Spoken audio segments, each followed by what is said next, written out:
en los entierros tiene mucha tradición. Aquí en España no la tiene, pero en otros países sí, ¿no? Aquí en España no se puede comer, no se come. Aquí sí que se hace, ¿eh? ¿Sí? En la sala de agudos, cuando se va un estudiante o un residente, tiene que traer comida. Eso también es verdad. Eso también es verdad. No se hace comida en el mismo entierro, pero todo el mundo luego va a comer. No quedan para tomar algo, no sé, ¿sabes? Todo el mundo se va a comerse algo, en grupo.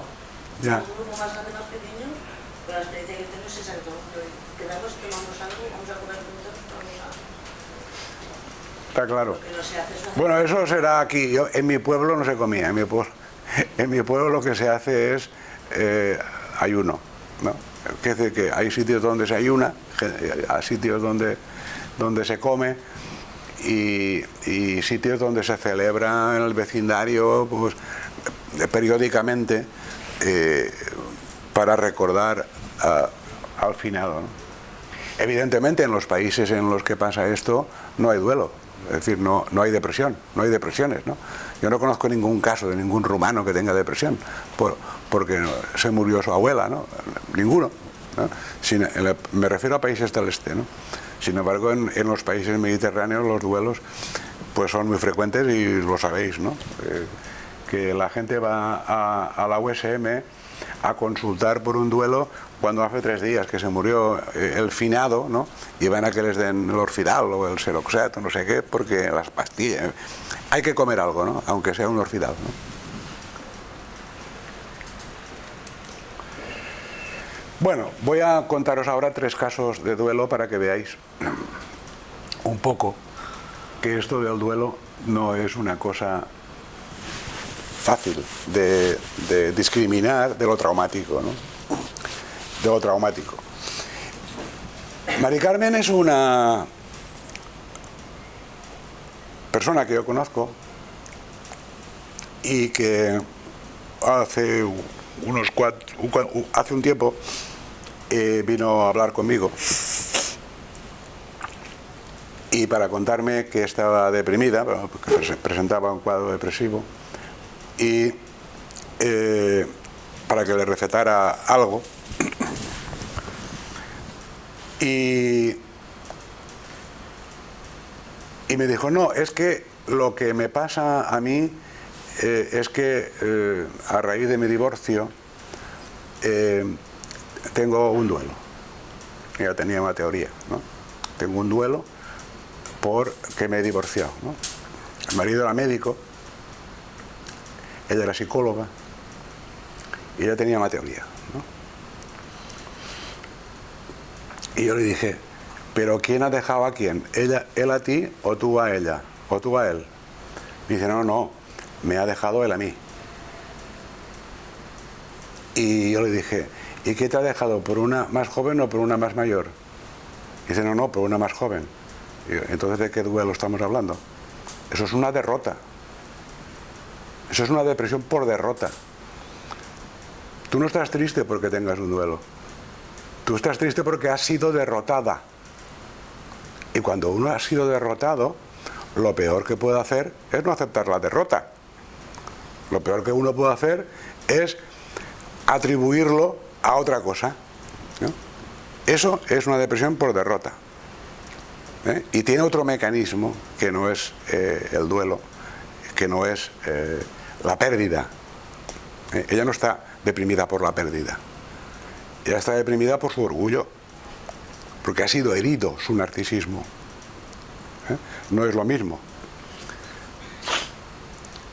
Marta es otra paciente que hemos visto aquí, que alguna vez se ha hablado de ella en sesiones clínicas, y es un caso dramático, un caso muy dramático. Marta es una chica que tenía una pareja con la cual funcionaban muy bien, tenían una moto y se iban de excursiones con la moto. Un día hubo un accidente con la moto y la pareja murió. Y ella tuvo un traumatismo múltiple, estuvo en la UBI, hubo que decirle que se había muerto el novio al cabo del tiempo, cuando pasó la conmoción cerebral. Pero lo peor de todo es que quedó malherida. Quedó malherida en el sentido de que sufrió un arrancamiento del plexo braquial, de ir por ahí en estos cortafuegos que hay en las carreteras, un arrancamiento del plexo braquial y quedó además paralítica, de piernas para abajo, ¿no? El caso es que esta chica llegó a nosotros cuando estaba ingresada en otro lugar, hubo que ir a verla y tenía una depresión muy severa respecto a lo que había pasado. Una depresión en el contexto de un trastorno de estrés postraumático, es decir, tenía un trastorno de estrés postraumático, ¿no? Y depresión que caracteriza a todos los TEPS. Y Marta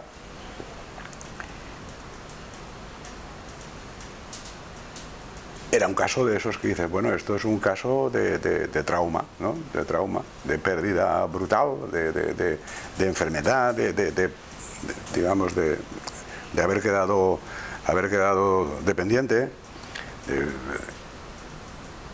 ¿Y qué más? O sea, pero ella, ¿por qué está así? ¿Por qué estaba deprimida Marta? ¿Por la pérdida del novio? ¿Por la enfermedad? ¿O por qué? ¿No? Y es que las desgracias nunca vienen solas, ¿no? Y ella no solamente perdió al novio y perdió la salud, es que además, como no estaban casados, el piso donde ella vivía se lo quedó la familia de él. Que eso es una cosa que tenéis que saber. Vivir en pareja es peligroso si no tenéis hijos, las mujeres. No tenéis seguro. Si vuestra pareja muere, la herencia va a parar a los padres de él. Y ella se quedó en la calle. Encima de todo esto, se quedó en la calle. Es decir, fijaros cómo la acumulación de adversidades, en este caso, pues da lugar a un cuadro complejo, un estrés postraumático complejo, y el caso es que le perdimos el rastro a esta mujer. No sabemos dónde está, pero a mí me gustaría saber qué ha sido de ella, ¿no? Porque era una chica con mucha resiliencia, muy fuerte, ¿no? Hablando de resiliencia, no sé si vosotros habéis caído en la cuenta de que el del monopatín, este chico que murió asesinado el otro día en Londres, que han tardado 4 o 5 días en dar la noticia a la familia de que estaba muerto. Ayer salió por la tele la hermana, y yo me quedé impresionado de ver la dignidad de esta mujer, ¿no? Una mujer de una pieza, ¿no? No se quejó, no hizo ningún reproche, no hizo ninguna queja al gobierno de Inglaterra, no hizo ninguna queja al gobierno de aquí, cosa que es tan fácil de hacer, y a pesar de que había sido toda una chapuza, los redimió a todos con una sonrisa, ¿no? Yo creo que eso es algo que demuestra que esa persona tiene una fortaleza especial, muy parecida a la que tenía Marta, solo que Marta quedó en una silla de ruedas para siempre, ¿no? Y el caso de Lola es un caso que vimos en la UTA, en la UTA, cuando tú no estabas, en la UTA llegó un día una chica con un índice de masa corporal de 18, 19. Era una chica que estaba delgada, y que alguien la había remitido allí creyendo que aquello era una anorexia mental, ¿no? Bueno, el caso es que Lola no tenía una anorexia mental. Lola lo que tenía era una depresión melancólica, ¿no? El caso es que la tuvimos allí un tiempo, porque entendimos que era una buena manera de vigilar las ingestas y lo que comía y no comía, y pesarla y esas cosas, y un poco propiciar una socialización, ¿no? Esta chica era una chica que estaba estudiando una carrera universitaria y que abandonó cuando su padre murió, ¿no? Su padre murió de un cáncer o de no sé qué. El caso es que no entendíamos por qué esta mujer había hecho ese cuadro tan melancólico y tan desvitalizado, ¿no? Porque tenía una profunda desvitalización de esa manera tan brutal. Y yo me encargué precisamente de averiguar algo más, ¿no? ¿Qué pasaba con Lola? Que no respondía a antidepresivos ni respondía a casi nada, ¿no? Estaba totalmente paralizada, en una situación un poco de desvitalización, ¿no? Lo que más llamaba la atención de ella era una persona que estaba muerta, ¿no? Que estaba como muerta, el fantasma en la cripta, ¿no? Bueno, yo tuve con ella varias sesiones para intentar saber qué había sucedido. Ella tenía un novio o un noviete que tampoco parecía que la ayudara demasiado en salir de esa situación de marasmo, ¿no? Y una cosa que me llamó la atención interrogándola y averiguando cosas es que ellos tenían en su casa un comedor, como tenemos todos, ¿no? Y en ese comedor, en la mesa de ese comedor, había una urna con las cenizas de su padre, ¿no? Y que cuando iban a comer la quitaban y cuando se acababan de comer la ponían, ¿no? Y la urna de su padre estaba ahí in secula secularum, sin que nadie hubiera tomado una decisión sobre qué hacer con las cenizas de su padre, ¿no? Y yo le pregunté a Lola que por qué hacían eso, ¿no? ¿Qué sentido tenía eso? Y ella me dijo que mientras ella viviera el padre estaría ahí. Intenté averiguar más qué es lo que estaba pasando. Bueno, lo que estaba pasando era que la madre tenía un novio y la madre no había hecho duelo. O sea, la madre estaba esperando que su padre se muriera para irse con su novio, ¿no? O con su amante o con lo que fuera, ¿no? Entonces, duelo por poderes, es decir, Lola hizo el duelo que su madre no había hecho, ¿eh? Ella hizo el duelo que su madre no había hecho, es decir, ella asumió la responsabilidad de hacer el duelo que su madre, la falta de la madre, ¿no? Esto lo cuento para que veáis que los duelos no son solamente debidos a pérdidas, ¿eh? Son debidos a pérdidas en los duelos simples, ¿no? Pero lo que se pierde a veces no es algo tan fácil como un objeto, ¿no? Se pierde un objeto y se pierden más cosas, ¿eh? En el caso de Marta, la casa, la salud, al novio. En el caso de Mari Carmen se pierde el orgullo, ¿eh? Y en el caso de Lola pues se pierde la capacidad de empatía de la madre para haber hecho ella su propio duelo y no depositarlo en manos de la hija, ¿no? Es decir, que en los duelos hay que pensar siempre, sobre todo en los duelos complicados, en qué otras pérdidas adyacentes existen y que no se han verbalizado, ¿no? Está claro los casos de Lola, Mari Carmen y Marta.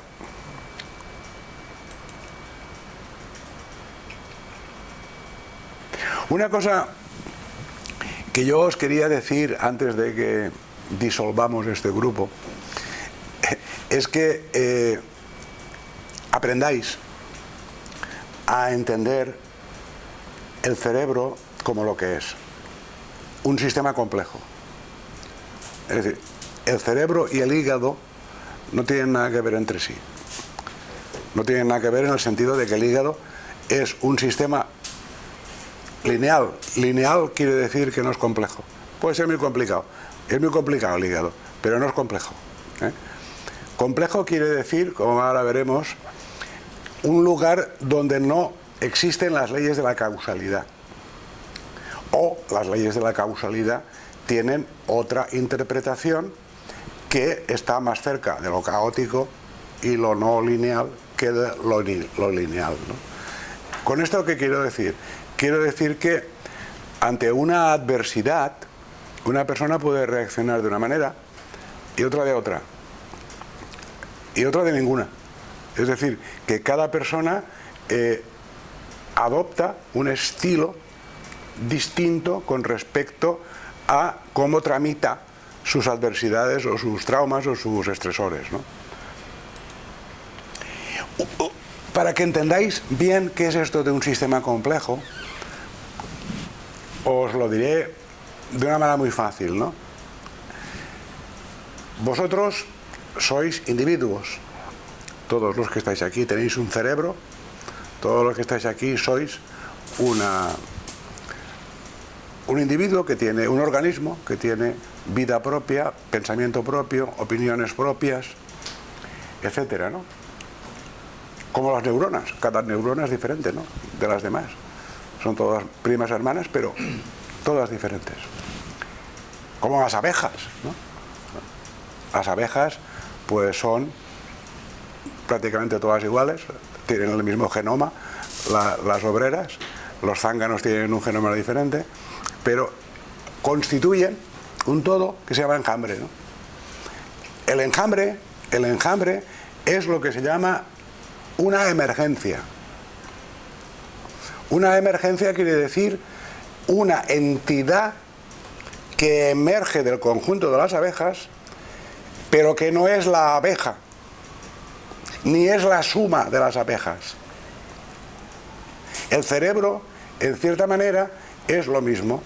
No podemos decir que el cerebro es una suma de neuronas, pero emerge de una suma de neuronas. La mente, lo que nosotros entendemos como mente, es una emergencia. Y se guía y se rige por una organización no lineal. ¿Eh? No lineal, ¿qué quiere decir? Ley de equifinalidad. Quiere decir que una misma causa puede dar lugar a efectos muy diferentes. Y al revés, que distintas causas pueden dar lugar a un mismo efecto, ¿no? Esta manera de pensar lo mental es, digamos, lo que entendemos como un sistema complejo. Por eso no podemos hacer un sistema de equivalencias entre traumas y patologías, ¿no? Por eso no podemos hacer un sistema, una tabla, ¿no?, que diga, pues si tú sufriste daños en tu infancia a los 4 años, entonces lo que vas a tener es un trastorno psicosomático. O si tú fuiste violada de pequeña por tu abuelo, pues lo que vas a tener es no sé qué, ¿no? Es decir, no hay manera de hacer una predicción sobre lo que va a suceder en el futuro, ¿no? Por eso Freud decía que el psicoanálisis es postdictivo, no predictivo, sino postdictivo, que precisamente es lo contrario de lo que la ciencia persigue. Es decir, la ciencia busca hacer predicciones, pero cuando se encuentra con un sistema complejo no las puede hacer. Por lo tanto, la ciencia no sirve para interpretar el cerebro o la mente. No sirve porque la ciencia no está diseñada para elaborar los sistemas complejos, para entender, para explicar los sistemas complejos, sino los sistemas lineales de causa-efecto, ¿no? Si tú vives en un barrio periférico de una ciudad donde hay mucha droga, donde tu padre está encarcelado, tu madre va a barrer escaleras por ahí y tú estás en la calle prácticamente todo el día, tienes mucho riesgo de convertirte en un delincuente, ¿verdad? Pero también en un genio. También puedes ser un genio si tienes un saxo a mano, ¿no? Es decir, que no podemos predecir que este niño va a ser un delincuente. No lo podemos predecir, salvo con probabilidades, ¿eh? Hay muchas probabilidades de que este niño haga esto, pero no lo podemos afirmar ni lo podemos predecir tal y como la ciencia demanda en sus protocolos, ¿no? Donde de lo que se trata es de predecir. Si no predice, pues la ciencia sirve para poco, ¿no?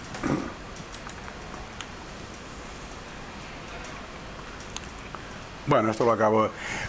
Lo cuento esto porque ayer, no está Gonzalo, ayer estuve leyendo una tesina de una persona que hacía un trabajo sobre rodillas, no es un trabajo de psiquiatría, un trabajo de medicina, y me llamó muchísimo la atención porque todos los ensayos clínicos que se hacen sobre un fármaco, sobre una técnica, sobre una actuación médica,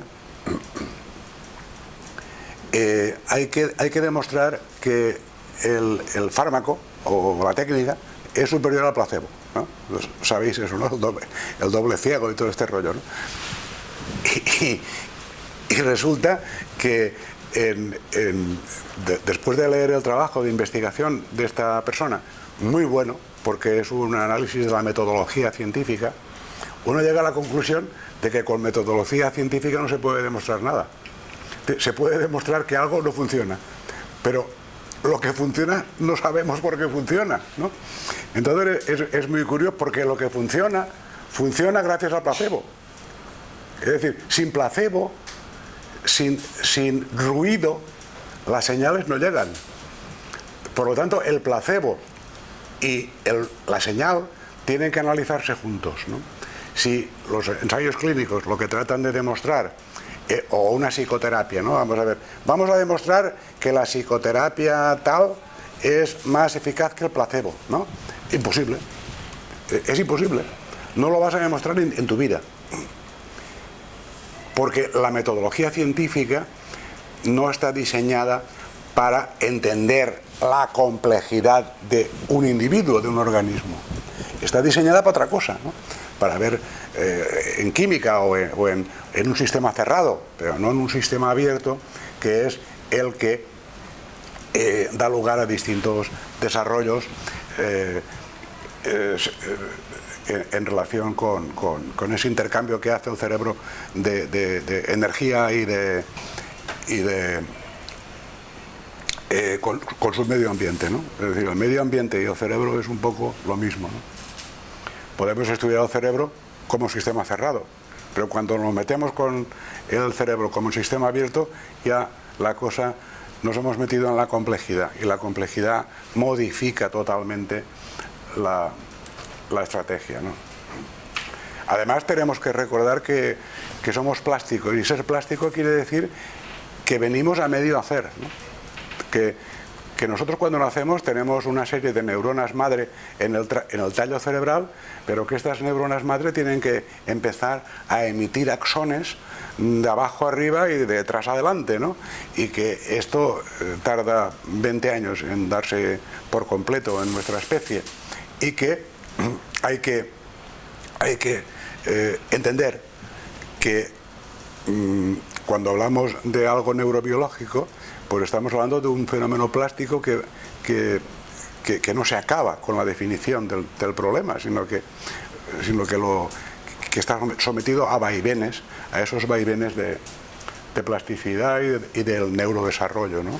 Por eso lo traumático es una enfermedad del neurodesarrollo, ¿eh? Lo traumático no es una cosa que pasó y que se quedó allí, sino que impidió el neurodesarrollo normal, de alguna manera. Por eso es igual haber sufrido un abuso sexual en la infancia que haber sufrido un accidente o haber sufrido una meningitis.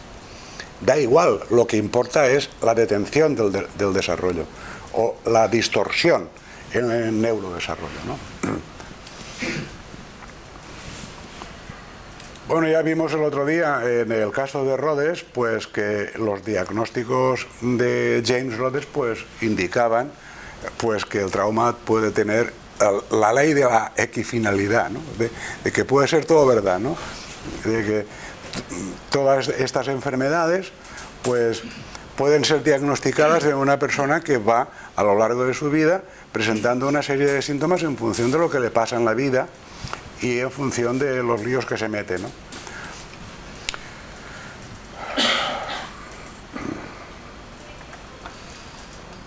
Bueno, y con respecto a los estragos parentales, deciros que el estrago es un abuso o maltrato permanente, pero que es sutil, ¿no? El estrago parental es algo que nunca ha sido de alguna manera reconocido por la ciencia positivista, es decir, vosotros sabéis que desde el punto de vista empírico pues hay muchas pruebas de que las mamás pueden ser muy perturbadoras para los hijos, ¿no? Lo veis en la clínica, ¿no? El concepto de madre esquizofrenógena hoy en día es un tabú, no se puede hablar. El concepto de madre nevera de Kanner, mentira, es todo mentira. El concepto de madre perversa de Rosen ha desaparecido también del mapa. Es decir, hay cosas que hoy en día no se pueden sostener sin ser acusado de sexista, ¿no? o de alguna cosa peor, ¿no? Es decir, como si todas las madres fueran, por definición, angélicas, ¿no? O los padres, ¿no? Que los padres también tienen parte de culpa o de responsabilidad en la relación con sus hijos, ¿no? Hay dos clases de madres tóxicas, ¿no? Hay dos clases. Una es la madre narcisista, ¿no? Y otra es la madre deprimida, ¿no? Hay una tercera que es la madre incapaz. Hay personas que no son capaces de cuidar de hijos por sus patologías, por sus déficits cognitivos o por lo que sea, ¿no? Pero lo que está claro es que la relación de una madre o de un padre con sus hijos es continua, intensa, nepotista y permanente. En el caso de la madre, mucho más intensa y permanente, porque incluye el cuerpo. Es por lo que hablaríamos entonces de perversión. La perversión es un tema que yo lo tengo trabajado y que probablemente el año que viene os haga un seminario específico sobre la perversión y las diferencias de perversiones en mujeres y en hombres. Pero lo que está claro es que evidentemente hay una influencia de los padres con los hijos, puesto que la relación es asimétrica, es una relación de poder. Y por lo tanto la dependencia con los niños les hace vulnerables a su influencia, ¿no? Además, las ventanas plásticas de los aprendizajes se encuentran abiertas durante la niñez, de tal modo que las influencias recibidas son mucho más intensas. Yo creo que esto es una cosa evidente, ¿no? Y que los estragos parentales, tanto como el estrés o el trauma, interfieren en la neurogénesis, ¿no? Yo creo que no hay ninguna duda de que esto es así, ¿no? Porque además, fijaros en este esquema, los niños, bueno, y también los adultos, tenemos necesidades que están en contradicción, ¿no? Por ejemplo, la necesidad de establecer vínculos está en contradicción con la necesidad de autoafirmación, ¿no?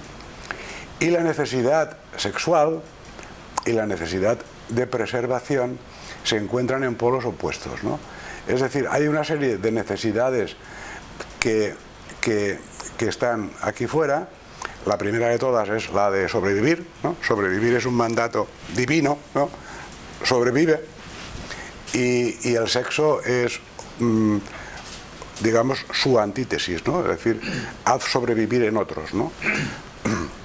El narcisismo o la autoafirmación pues es completamente diferente y contraria y contradictoria con la necesidad de dependencia, ¿no? O sea, ¿qué hacer?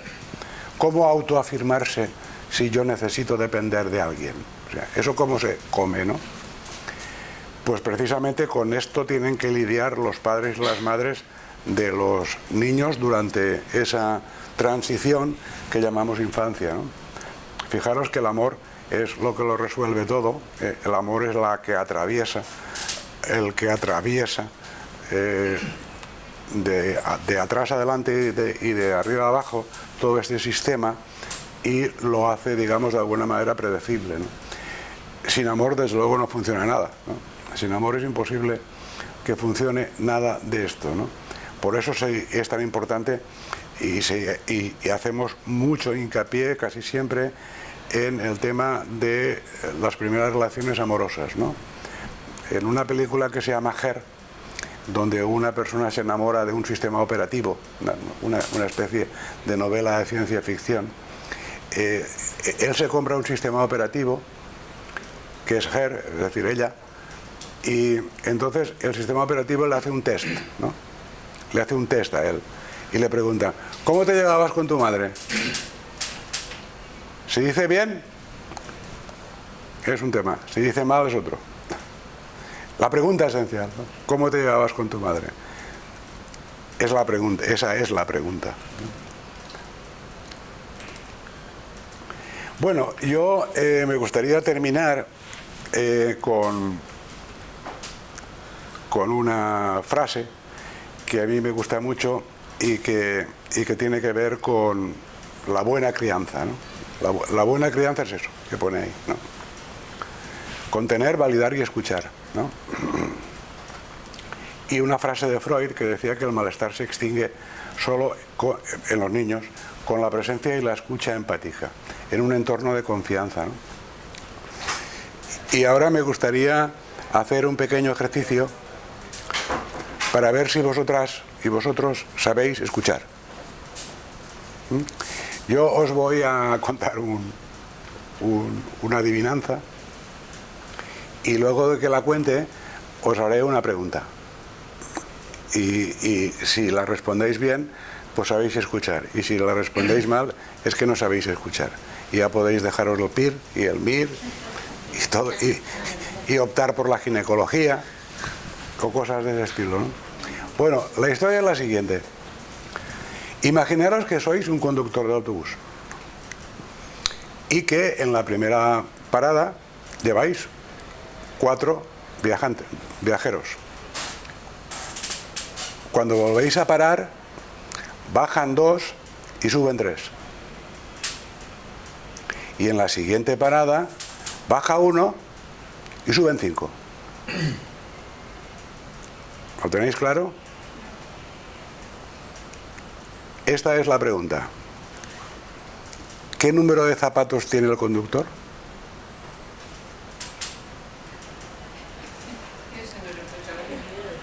¿Eh?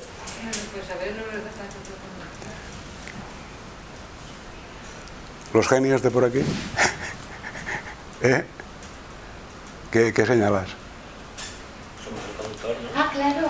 ¡Claro! No habéis atendido al enunciado, no sabéis escuchar. El enunciado es: imaginaros que sois el conductor de un autobús y vosotros estabais esperando que os preguntara cuántos viajeros quedan. O sea, vosotros teníais ya vuestro guión y no habíais escuchado el enunciado. ¿Qué número gastas? ¿El 41? Bueno, pues esto es todo lo que os quería contar. El día 28 haremos la sesión de esta, digamos, de recuerdo, y el año que viene ya veremos a ver si os cuento alguna cosa de perversiones. Eso respecto al trauma. Y respecto al seminario, el próximo seminario de metaformación. El próximo seminario es el día 23. 23, que lo hacen Débora y Sergei. Débora y Sergei. Muchas gracias. De junio.